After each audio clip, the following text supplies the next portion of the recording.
ان لوگوں کو سمجھ میں آ گیا جبکہ میں نے آپ کے سامنے حدیثوں کو پیش کیا، کہیں اس کا ذکر نہیں ہے۔ اگر حضرت علی رضی اللہ تعالیٰ عنہ کی حدیث کو بنیاد بنا کر کے یہ شرط لگا رہے ہیں تو ہم کہیں گے وہ حدیث تو ضعیف ہے، آپ خود ہی کہتے ہیں کہ ضعیف ہے۔ کیا ضعیف حدیث سے ایک صحیح حدیث کے عموم میں کوئی قید لگا سکتے ہیں آپ؟ علوم حدیث کے طلباء اس بات کو بہتر سمجھتے ہیں، لہٰذا یہ بالکل بے بنیاد ایک بات ہے۔ ان کا تیسرا اعتراض یہ ہے کہ رسول پاک صلی اللہ تعالیٰ علیہ وسلم کی زندگی میں بہت سے اہل بیت کی وفات ہوئی ہے۔ مثال کے طور پر حضرت خدیجۃ الکبریٰ رضی اللہ تعالیٰ عنہ، حضرت امیر حمزہ رضی اللہ تعالیٰ عنہ وغیرہ، لیکن آقا علیہ الصلوۃ والسلام نے کبھی کسی کی طرف سے قربانی نہیں کی، تو پتہ چلا یہ جائز نہیں ہے۔ اس کا جواب تو یہ ہے کہ جب پوری امت کی طرف سے آقا علیہ الصلوۃ والسلام نے قربانی کر دی تو پھر الگ الگ ہر ایک کے نام سے قربانی کرنے کا کیا مطلب ہے؟ حدیث کے الفاظ تو عام ہیں، اہل بیت کو بھی شامل ہے، غیر اہل بیت کو بھی شامل ہے، زندوں کو بھی شامل ہے، جو وفات پا چکے ہیں ان کو بھی شامل ہے۔ تو جب سب کی طرف سے قربانی ہو گئی تو الگ الگ قربانی کرنے کی کوئی ضرورت نہیں تھی۔ دوسری بات، اللہ تعالیٰ نے رسول پاک صلی اللہ تعالیٰ علیہ وسلم کو وہ رتبہ عطا کیا ہے، وہ شرف عطا کیا ہے کہ آپ ایک ہی جانور کی قربانی میں پوری دنیا کو شامل کر سکتے تھے، پوری امت کو شامل کر سکتے تھے۔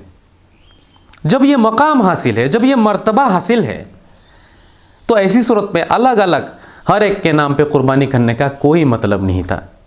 میرے بھائی، ہمیں چاہیے کہ ہم الگ الگ ہر ایک کے نام سے قربانی کریں اگر ہمارے پاس طاقت ہے، اس لیے کہ پوری امت کو ہم ایک جانور میں شامل نہیں کر سکتے ہیں۔